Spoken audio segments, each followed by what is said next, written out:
বিয়ের জন্য মেয়ে দেখতে গেছি, পছন্দ হইছে। পরের দিন শুনি মেয়ে বয়ফ্রেন্ডের সাথে পালাইছে। দ্বিতীয় মেয়ে দেখতে গেছি, গ্রামে ঢুকতে পারি নাই। মেয়ের বয়ফ্রেন্ড দল বল নিয়া কইল গাড়ি ঘুরাবি নাকি বাংমু। তৃতীয় মেয়ে দেখলাম, বিয়ে প্রায় কনফার্ম, কেনাকাটাও শেষ। বিয়ের আগের দিন মেয়ে ফোন দিয়া কইল বয়ফ্রেন্ডের লগে রাগারাগি করে বিয়েতে হা বলছি, এখন ঝগড়া মিটছে, আমাকে বিয়ে করলে করতে পারেন, তবে আমি চান্স পেলেই বাগবো। চতুর্থ মেয়ের সাথে প্রায় বিয়ে হয়েই গেছে, প্রথম কবুল বলে ফেলেছি।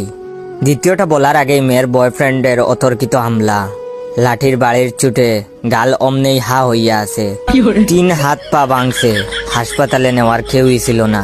পঞ্চম মেয়েকে দেখতে আমাকে হাসপাতালে রেখেই বাপ মা মেয়ে দেখতে গেছে। মেয়ের বয়ফ্রেন্ড হাসপাতালে আইসা আমার বাকি পাটাও ভাঙছে।